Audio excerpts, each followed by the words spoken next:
Your career started in the UK. What has really helped you differentiate yourself and rise up in the corporate ranks in the United States? It's interesting because I see there's a lot of people here from the UK, and particularly in strategy, because a lot of the original strategy business was formed in the UK. So people used to joke in the industry, do you need to have an accent to have this job? Yeah. Have a strategy guy. And they'll say, oh, it's because of the accent. Do you know what I mean? I've heard people say that to me. Do people assume you're smarter because you have a British accent? Do you know what they say? Because being British, having a British accent maybe gives you 20 more IQ points. And that's but being black takes away 30. So it's perception-wise. Yeah. You see what I'm saying? So I lost in the game. So, but seriously, I think for me, the advantage of America versus the UK is that this is just a bigger sandbox. You know what I mean? There's just so much more out here you can do. The UK centralized in London. It's a smaller market. One person comes in, one has to go out. This is growing at a faster pace. So the opportunities and the scale is bigger. So I would say part of it is that I think I chose the right businesses, the right areas to focus on. I made the right bets around the knowledge. Data science. Exactly. I'm always thinking about what's the next big thing. It sounds like that came from a big thirst and curiosity to read about your market. Also knowing I ain't got a safety net.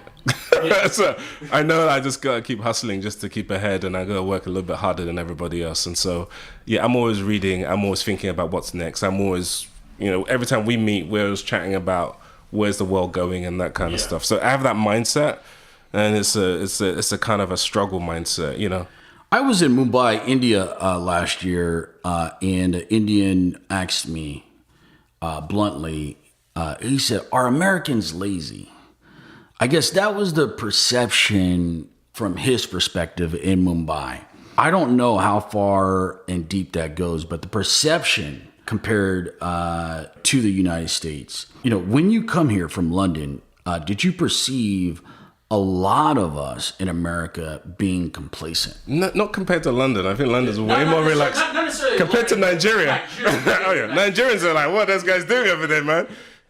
Put me on a plane. So no, I mean, if you compare to London, I think the work-life balance is more balanced. Yeah, I misspoke there. Yeah, but if you go to there's a quote. If if you can make it in New York, you can make it anywhere, but you can't make it in Lagos. Yeah. If you make it in New York, that doesn't mean you're gonna make it in Lagos. I can tell you that right now. You know what I mean? Because that just means you can land. Yeah. Because you got hustled 100 times harder. Yeah. Over there before you could be successful. You know what I mean? So it's more of that Nigerianness. That I think that's more at the core of it for me. It's just kind of like, and also just knowing that I need to make it work, and also I ain't got the support network. I ain't got any of the resources that other people have got. To fall back on. No, I just got to do it, man. I got to do it. And so I think, it's like, there's a Frederick Douglass quote I like, which is like, without struggle, there's no progress. Do you know what I mean? It is all about the struggle. But it's not just about the struggle. Sorry, let me take that back. It's also about the story. What story are you telling yourself in your head about who you are? Do you know what I mean? And about what you're about. And so I brand myself. I talk to myself in the sense that I'm like, okay, I am my angle is about, I'm going to discover new ideas and push into the hardest spaces.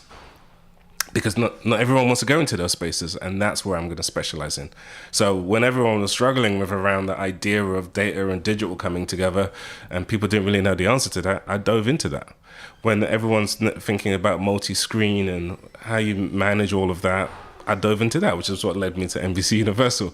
I'm now thinking of other things, beyond that. I'm thinking about AR and VR. I'm thinking about entertainment and content and how they all synchronize together. So I want to do those things that are harder because fewer people can do those things. Yeah. And that's the story I tell myself, and I'm willing to put the time and effort into making it happen.